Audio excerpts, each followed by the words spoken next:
Bapak Ibu Saudara? Puji Tuhan, kami terus berharap Bapak Ibu Saudara semakin dahsyat diberkati, semakin sehat, semakin dilimpahi dengan kekuatan. Bapak Ibu, sebelum saya khotbah, masuk dalam khotbah, saya mengajak Bapak Ibu Saudara nanti ketika selesai perjamuan kudus, kita ada doa Bapa kami. Ya, kita sudah belajar membaca Alkitab bahasa asli, bahasa Yunani. Oleh karena itu nanti kita akan menaikkan doa Bapa kami dalam versi bahasa Yunani. Ya, setuju? Setuju enggak? Setuju ya? Sudah saya siapkan filenya nanti, tapi dengan mata terbuka nggak apa-apa, karena saya percaya belum ada yang hafal. Saya pun belum hafal, ya, masih grotal-gratul. Sama, kita akan belajar itu, ya, karena kita sudah beberapa kali belajar membaca bahasa Yunani, belajar khotbah, mengambil eksegesa dari bahasa Yunani. Kita akan belajar menaikkan doa seperti yang Yesus ajarkan itu dalam doa Bapa kami versi bahasa Yunani. Puji Tuhan. Bapak Ibu Saudara, wujud nyata pelayanan yang sejati. Kita sering memakai kata pelayanan itu dalam banyak arti, Saudara. Kita sering memakai kata pelayanan itu bermacam-macam, tidak satu arti. Pelayanan bisa kita artikan gratis, seperti dalam kalimat, oh, tidak usah bayar, ini bagian dari pelayanan kami. Pelayanan dalam arti kualitas yang rendah, seperti dalam kalimat begini, maklumlah dekorasinya buruk, sebab ini hasil pelayanan, nggak bayar, jadi sekenanya, karena ini sebuah pelayanan. Beda dengan kalau membayar, beda kalau profesional. Berhubung ini pelayanan, ya harap maklumlah kalau semua serba kekurangan, semua serba kurang baik, semua serba tidak tertata, semua serba kurang bersih, semua serba begini, semua serba begitu. Harap maklum ya, karena ini adalah hasil pelayanan. Pelayanan dalam arti seenak hati, seperti dalam kalimat, ya maklumlah kalau anggota paduan suaranya malas latihan sebab tidak dibayar. Ini kan pelayanan, tidak ada senetnya lagi, tidak ada imbalan apa-apa. Jadi datang ya monggo, nggak datang ya nggak ada sanksi. Termasuk juga bisa seenaknya, datang ya nggak apa-apa, nggak datang ya nggak apa-apa, karena ini sebuah pelayanan. Mau dia jadi apa saja, yang penting kalau tugas datang, kalau enggak, ya enggak apa-apa, karena ini sebuah pelayanan.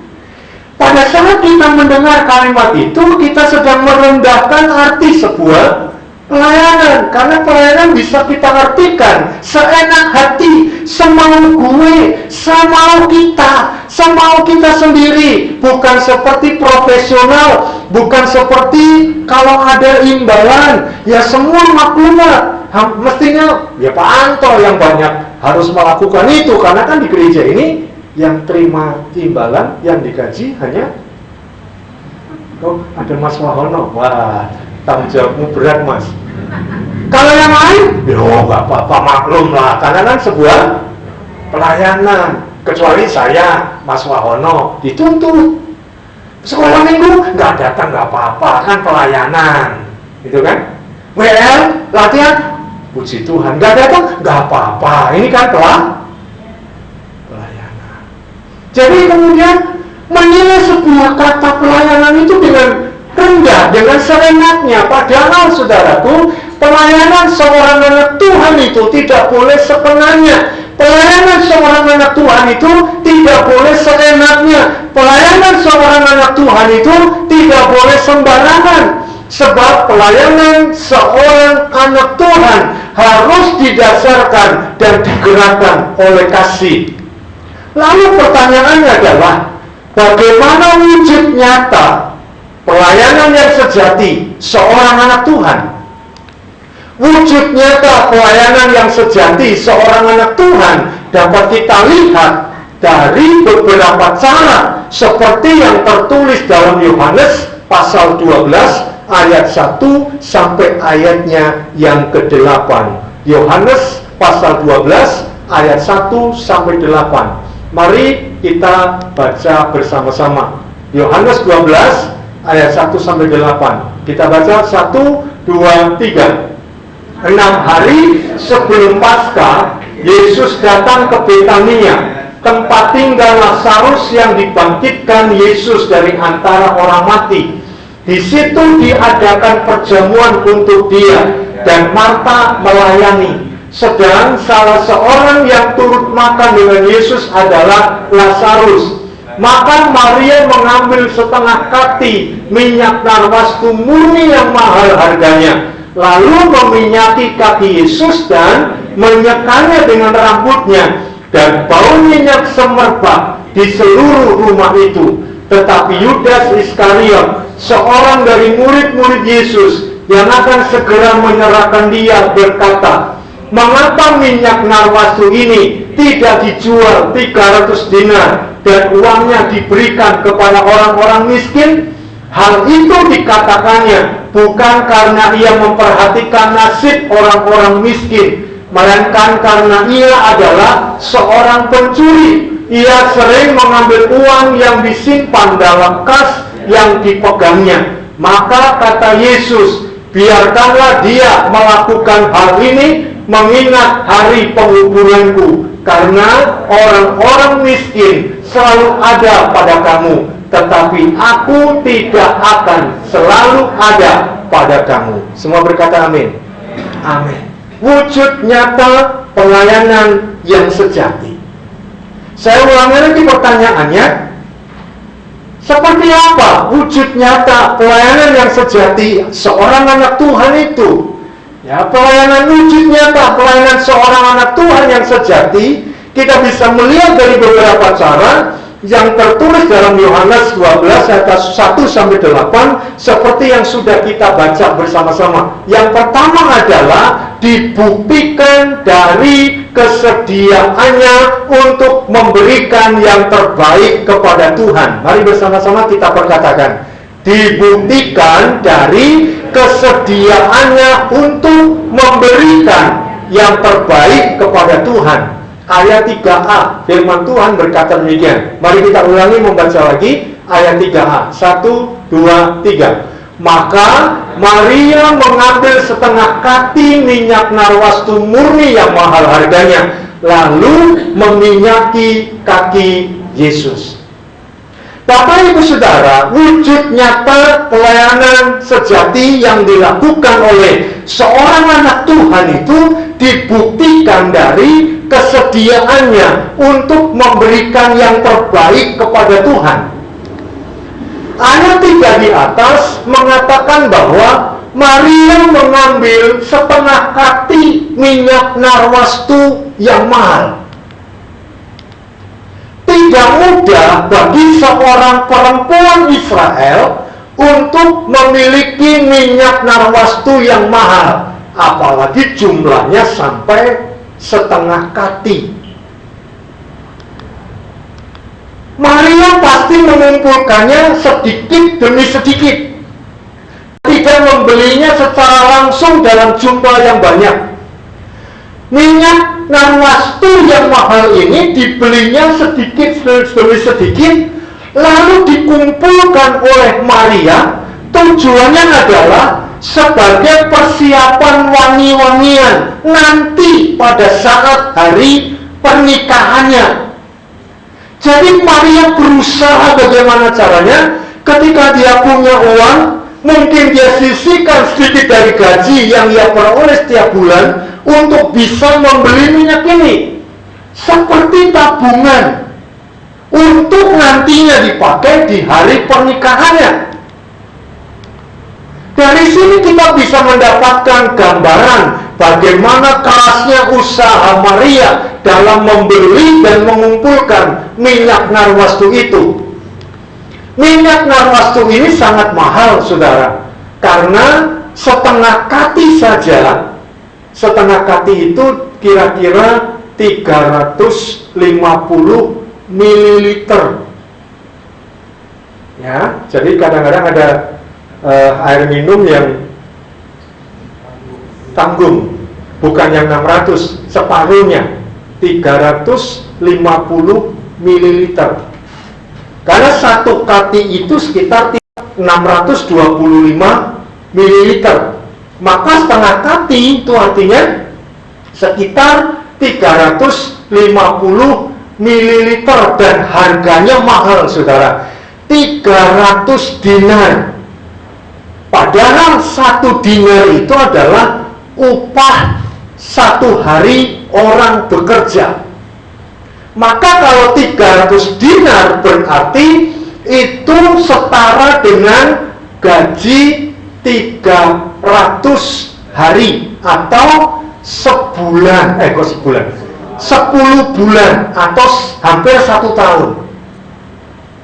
Saudara, bayangkan berapa duit ini kalau diuangkan dalam rupiah hari ini.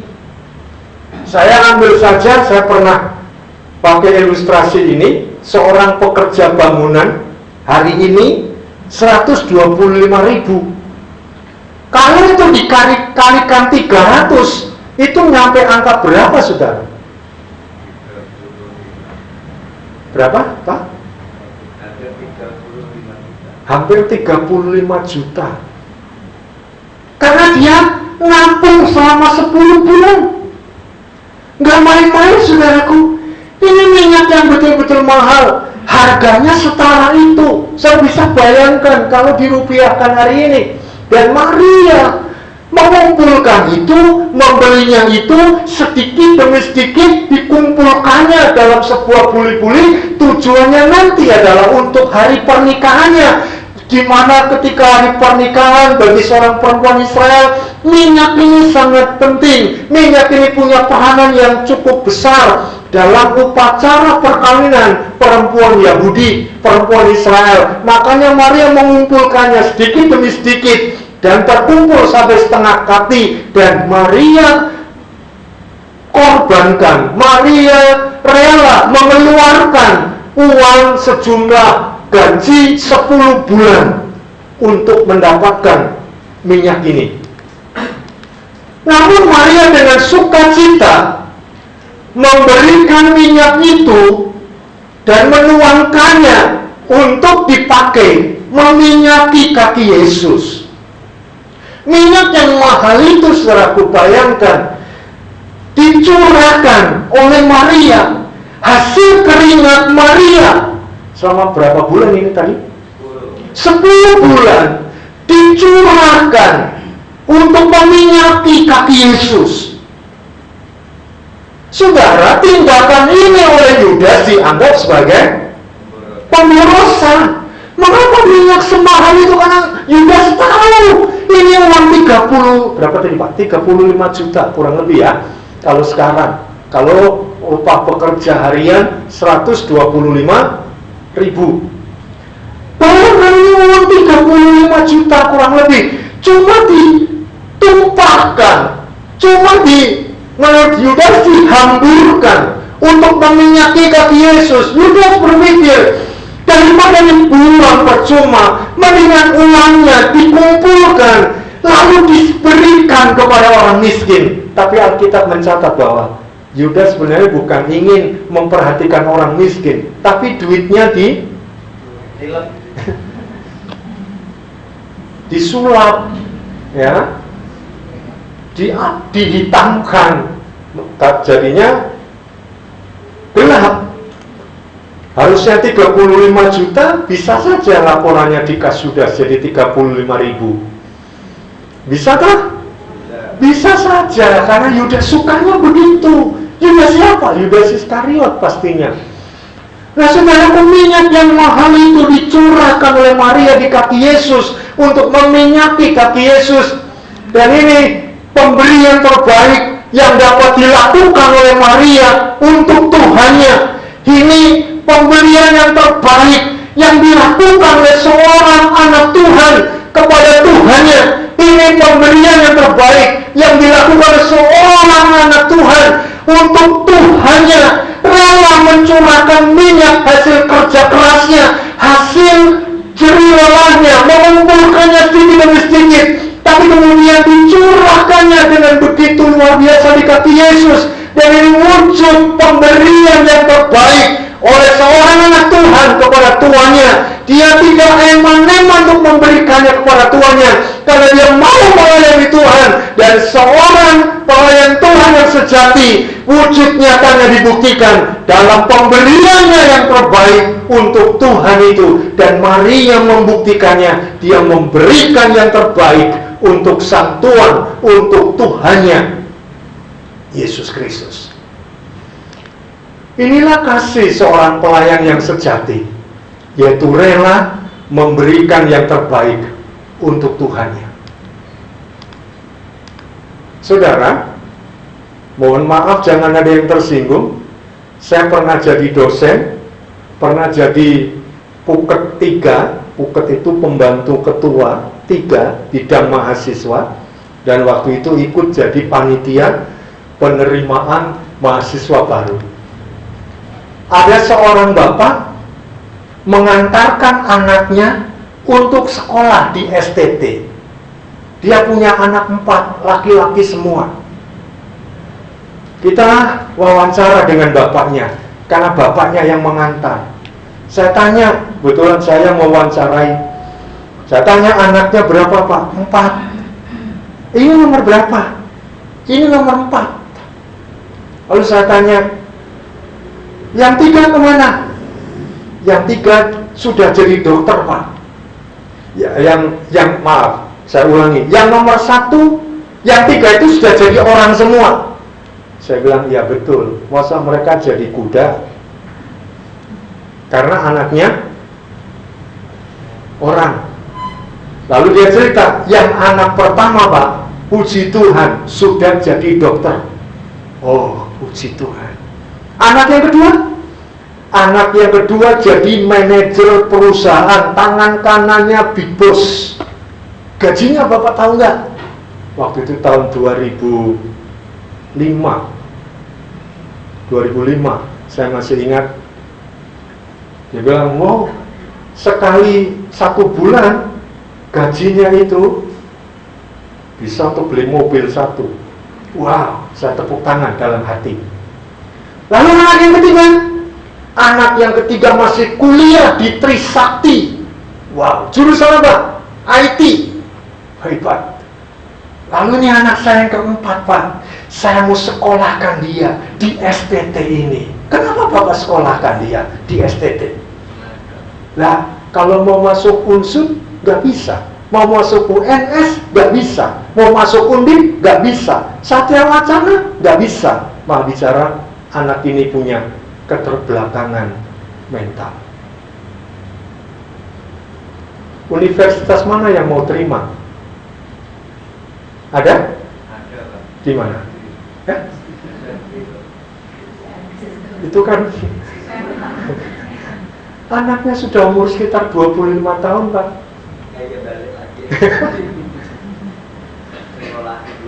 Dia pikir anak yang kayak gitu diberikan kepada Tuhan, sementara anak-anak yang pintar, anak-anak yang cerdas, biar dia untuk kerja di dunia. Tapi yang kayak gini, kuberikan kepada Tuhan, kuserahkan kepada Tuhan.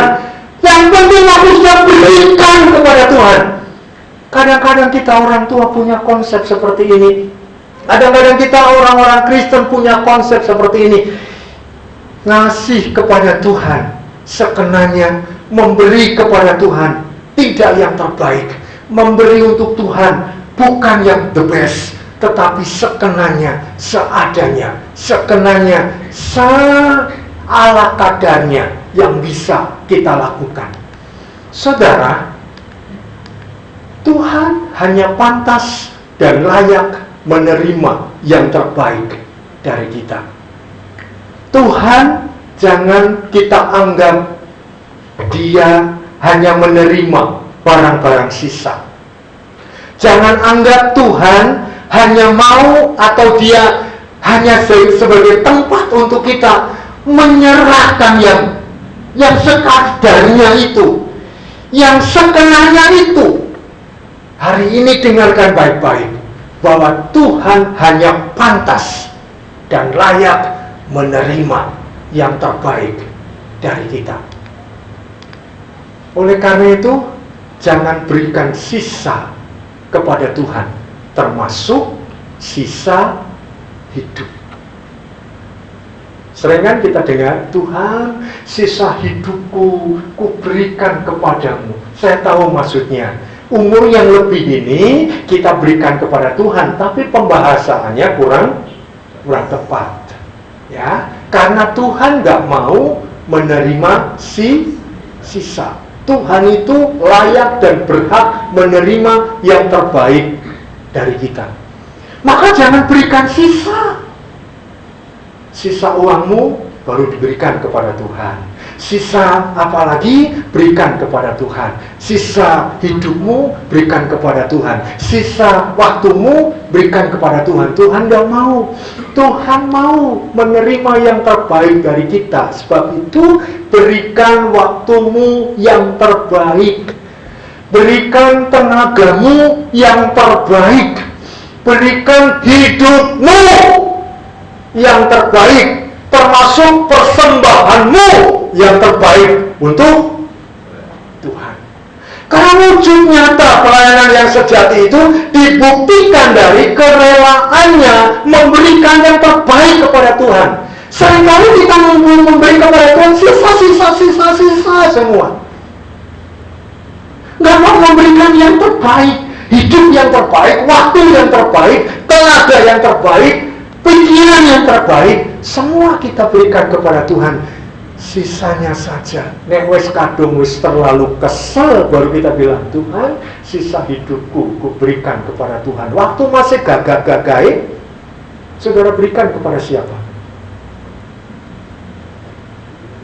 Halo?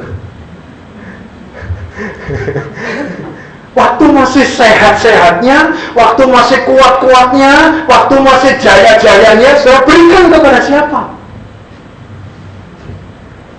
Mulai hari ini, mari ubah paradigma kita. Kita berikan yang terbaik.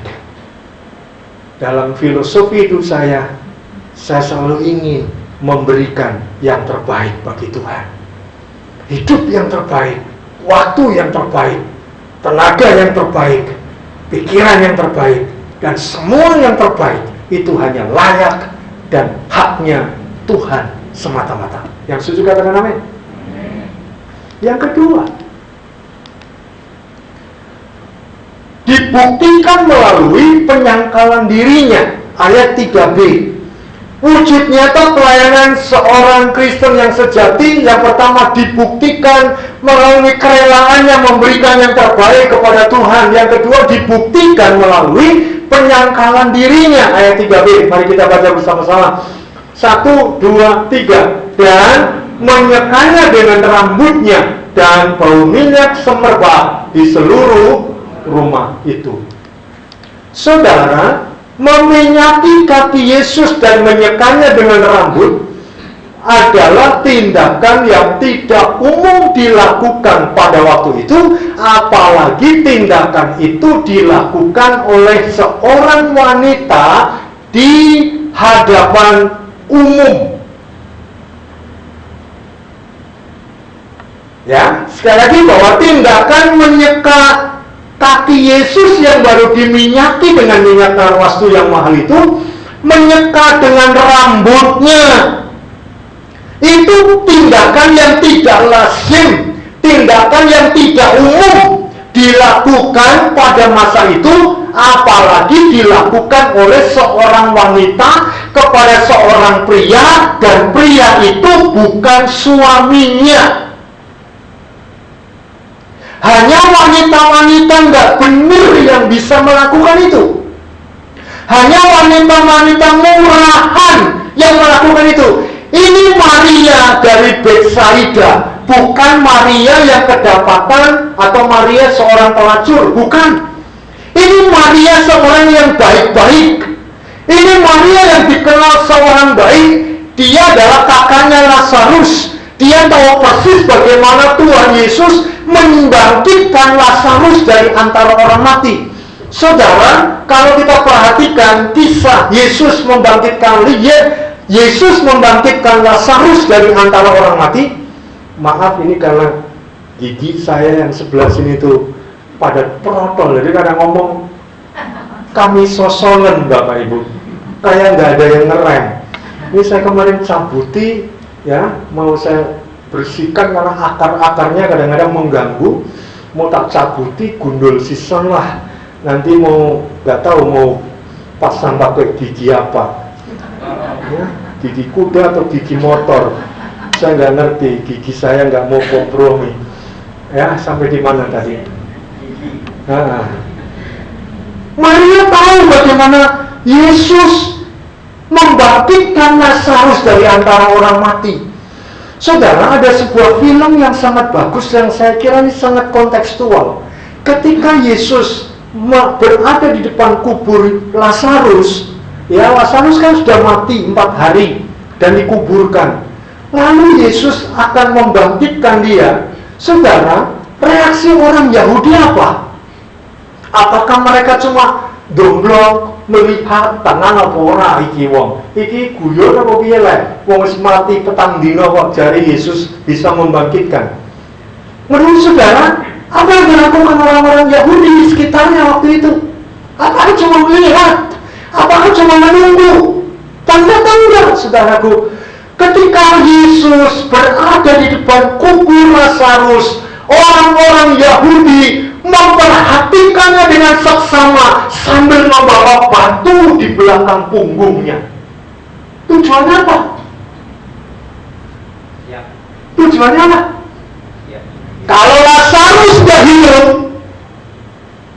apa yang akan dilakukan? Yesus akan disawat dengan batu-batu itu. Mengerikan, saudaraku. Kalau dalam Alkitab kita nggak bisa melihat gambaran yang begitu mengerikan. Tapi kalau kita coba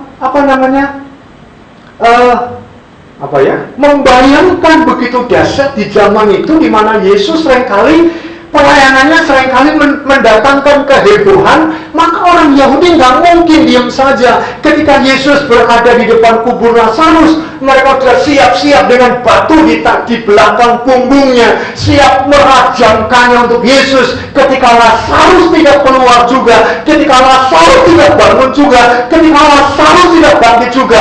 Dan tetapi saudaraku, begitu Yesus bilang, Lazarus, keluarlah. Orang Israel, orang Yahudi sudah siap-siap, semakin kuda-kudanya siap, pokoknya gini, tak sawat kudu kena. Ono sing aku sirai, aku motok nih, aku pokoknya. Ya begitu kubur tiba-tiba gerakan terbuka, lalu ada sesosok orang keluar. Orang itu kemudian pelan-pelan batunya dibuang dan pergi meninggalkan Yesus. Maria tahu itu, saudaraku. Bagaimana kengeriannya ketika Yesus membangkitkan Lazarus dan dia melakukan hal yang di luar nalar, hal yang di luar kelaziman, di mana dia meminyaki kaki Yesus, menyekanya dengan rambutnya sebagai bukti penyangkalan dirinya, karena hanya orang-orang yang dianggap pelacur, wanita tidak baik-baik yang bisa melakukan itu. Tapi bagi Maria nggak peduli apapun dia mau lakukan, karena dia tahu siapa yang ada di depannya. Dia tahu dan dia sadar, dia menyangkal dirinya, dia mencari pujian pujian dari manusia. Dia tidak mencari pujian dari orang lain. Orang lain mau peduli apa, yang penting aku, kata Maria, menyenangkan Tuhanku. Saudara, Maria sadar, sesadar-sadarnya bahwa tindakannya itu hanya akan membuatnya mendapatkan predikat sebagai wanita yang tidak baik. Tetapi Maria tetap melakukan hal itu karena bagi Maria yang terpenting adalah penilaian Tuhan dan bukan penilaian orang pada umumnya. Orang mau menilai Maria apa terserah. Yang penting Tuhan menilai Maria sebagai seorang pelayan yang sejati, seorang anak Tuhan yang sejati. Tindakan menyekat kaki Yesus dengan merambutnya adalah tindakan penyangkalan diri terhadap keinginan dan kepentingan untuk dinilai baik di hadapan orang lain. Inilah sebuah penyangkalan diri, yaitu menundukkan segala hasrat dan kepentingan diri di bawah kaki Yesus. Artinya tidak ada kepentingan atau motivasi pribadi kecuali hanya untuk Tuhan. Saudara, saya pernah mendengar ungkapan dari seorang Kristen yang berkata demikian. Seorang Kristen itu jangan dinilai dari satu sisi, tergantung tempatnya. Kalau dia di kantor, jangan dinilai sama seperti pada saat dia di gereja. Tahu maksud saya? Seorang Kristen tidak boleh dinilai hanya dari satu sisi. Ya di gereja, ya di kantor, itu nilainya harus beda katanya. Saya tidak setuju dengan penilaian itu. Ya, orang ini berkata ketika ia di kantor tidak boleh disamakan dengan pada waktu ia ada di gereja. Artinya tergantung situasinya. Pandangan ini jelas keliru, sebab orang Kristen dipanggil untuk menjadi garam dan terang dunia. Artinya begini, kalau seorang Kristen itu ada di kantor, ya tidak apa-apa kalau melakukan hal-hal yang biasa orang kantor lakukan. Kalau di gereja, ya standarnya harus gereja. Di gereja baik-baik. Kalau di kantor, sedikit tidak baik. Kalau di luar lagi, sedikit lagi lebih tidak baik. Di luarnya lagi. Jadi kita orang Kristen itu bukan hidup dalam dikotomi, bukan hidup di dua alam. Baik di gereja, baik di kantor, baik di rumah, baik di lingkungan, baik di mana saja, terapkanlah standar yang sama. Karena kita dan saya dan saudara dipanggil sebagai garam dan terang dunia. Maka saudaraku, kalau penilaian itu bisa standar ganda, pantas saja kadang-kadang orang Kristen di gereja alimnya luar biasa, tapi di luar gereja, alamak. Kalau di gereja alim, di luar gereja, alamak. Saudara, kalau standar ini juga digunakan untuk saya bisa punya alasan untuk melakukan itu. Karena di lingkungan kami, saya pernah khotbah itu, kami seringkali kumpul dengan bapak-bapak di lingkungan. Siapa aja, terserah mau kumpul, ayo. Dari yang muda, yang setengah tua, yang tua. Saya termasuk agak tua, karena ada yang lebih tua di perumahan itu dari saya. Apa kebiasaannya orang-orang kumpul itu, saudaraku? Mereka baru bisa gayeng kalau di tengah-tengah kerumunan itu pada duduk sila kupeng, di tengah-tengahnya ada telo goreng. Betul? Nah, temennya telo goreng biasanya apa? Itu nek panjenengan. Orang lingkungan saya, temennya telo goreng itu bukan hanya kopi, ada teh, tapi ada simpenan yang ditunggu-tunggu nanti setelah jam 12 malam. Namanya kawa-kawa. Saudara, yang lain pada minum. Kalau semuanya standar ini diberikan atau dialamatkan ke saya, orang kalau saya di gereja harus rohani dong. harus alim dong. Tapi di luar gereja nggak boleh dong standar saya diterapkan seperti di gereja. Maka saya boleh kan ikut nuang kala-kala, lalu saya minum, alasannya apa? Untuk obat gitu. Ben anget Pak, opo iki kurang anget sumuhe kaya ngene hari-hari ini. Ya, nggak bisa saudaraku. Ya silakan mau minum, mau orang Kristen, mau bukan Kristen, saya nggak peduli. Yang penting saya tidak boleh ikut minum. Kumpulnya boleh, ikut minumnya tidak boleh, kecuali minum kopi atau minum teh. Yang kalah-kalah itu bagian mereka. Saya ada di sana bersama mereka, ngobrol dengan mereka, sendabula dengan mereka. Tapi mereka nawari kalah-kalah, saya bilang, maaf, saya hamba Tuhan, saya pendeta, saya orang Kristen. Nah, sebelah saya betul orang Kristen. Jadi saya sebutkan, saya orang Kristen. Loh, itu Kristen apa? Yombo. KTP ini ya isim Kristen.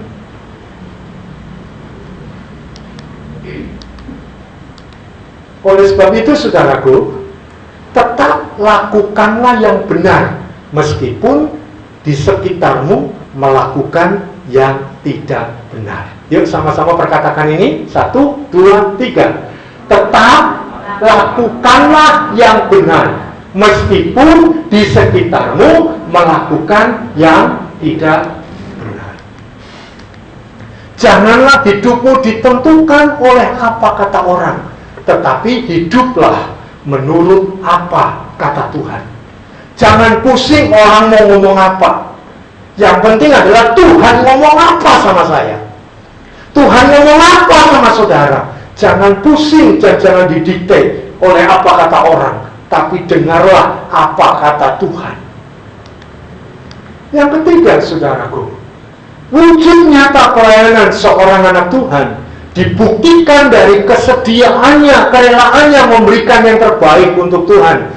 Yang kedua, menyangkal diri, ya, dibuktikan dengan penyangkalan diri. Yang ketiga, dibuktikan dari kesediaannya untuk mengenal hati Tuhan. Ayatnya yang ke-7, firman Tuhan berkata demikian. Mari kita baca bersama-sama ayat 7. 1, 2, 3. Maka kata Yesus, biarkanlah dia melakukan hal ini mengingat hari penguburanku. Ayat 7 ini membuktikan bahwa sikap Maria kontras, berbeda dengan sikap para murid lainnya. Dengan sikap seperti itu seolah-olah Maria sudah tahu, Maria sudah paham bahwa hidup Yesus akan segera berakhir. Para murid seperti nggak tahu, para murid seperti nggak paham, tapi Maria paham bahwa hidup Yesus itu sebentar lagi sudah berakhir. Maria mengerti betul apa yang selama ini Yesus katakan dan lakukan. Ia bukan hanya mendengar, tetapi memahami dengan hati dan simpati atas apa yang terjadi pada diri Yesus.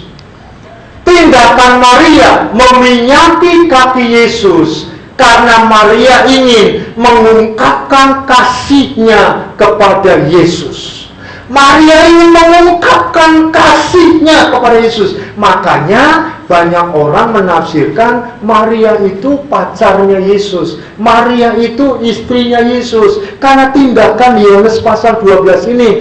Termasuk ada film Da Vinci Code, ya, di mana Leonardo da Vinci itu melukis Last Supper, perjamuan malam terakhir.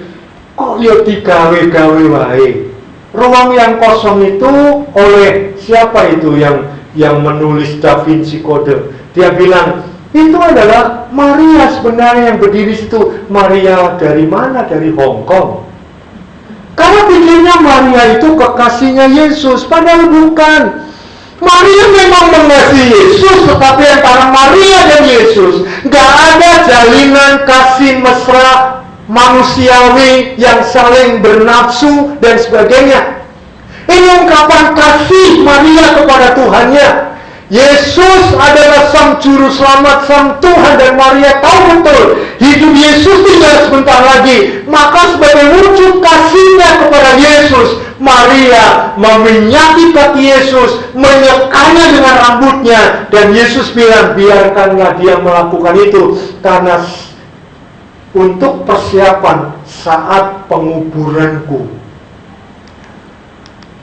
Maria tahu apa yang akan terjadi pada Yesus karena Maria mengenal hati Yesus, Tuhannya.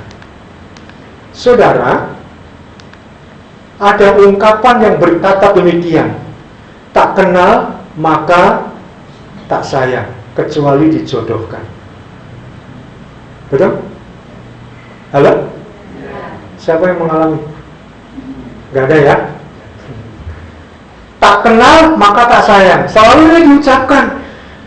Klasik sekali memang, dan umum sekali ungkapan ini. Ungkapan ini memang sepertinya sudah kuno, tetapi ada benarnya juga. Bagaimana kita bisa menyayangi seseorang jika kita tidak mengenalnya? Dengan demikian juga dengan Tuhan. Bagaimana kita bisa mengasihi Tuhan jika kita tidak mengenalnya? Dan bagaimana kita mengenalnya jika kita tidak mendekat kepadanya? Artinya selalu bagaimana kita bisa mengasihi Tuhan kalau kita tidak mengenal Tuhan? Bagaimana kita bisa mengenal Tuhan kalau kita tidak pernah mendekat kepadanya? Sebab itu milikilah waktu lebih banyak untuk hanya berduaan dengan Tuhan. Selama ini saya memang sudah punya waktu-waktu tertentu untuk berduaan dengan Tuhan. Tapi mulai hari ini, milikilah waktu yang lebih banyak untuk hanya berduaan dengan Tuhan. Apalagi waktu-waktu ini semakin mendekati kepada akhir zaman. Saudaraku, tidak menjamin seorang yang ada di sini, seorang yang hari ini Kristen, seorang yang hari ini hamba Tuhan sekalipun, pendeta sekalipun, nanti ketika datang masa aniaya besar akan mengaku Kristen, akan mengaku hamba Tuhan, akan mengaku pendeta, akan mengaku pelayan Tuhan. Tidak jaminan, karena masa itu masa yang sangat berat, masa yang sangat sulit, masa yang penuh penganiayaan yang hebat.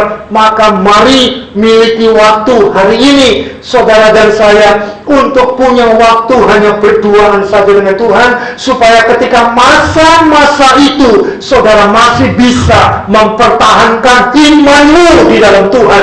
Tidak peduli yang lain meninggalkan Tuhan, tapi saya dan saudara tetap berpaut erat, melekat dekat dengan Tuhan, apapun yang terjadi, meskipun nyawa taruhannya.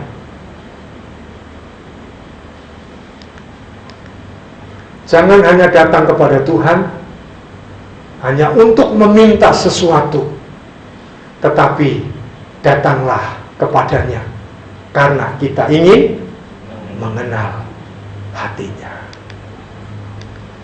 Saudara, tindakan Maria meminyaki kaki Yesus dan menyekanya dengan rambutnya adalah tindakan nyata dan tulus seorang pelayan Tuhan terhadap Tuhannya. Semua orang bisa mengklaim, mengaku bahwa dirinya sedang melayani Tuhan, bahwa dirinya seorang hamba Tuhan, dirinya seorang pendeta, dirinya seorang apalah yang melekat padanya sebagai label identitasnya. Semua orang bisa mengakui itu. Tetapi wujud nyata seorang pelayan Tuhan yang sejati dibuktikan dari kesediaannya untuk memberi yang terbaik untuk Tuhan, menyangkal diri dan mengenal hati Tuhan. Terima kasih. Tuhan memberkati kita sekalian. Mari kita tunduk kepala, kita berdoa bersama-sama.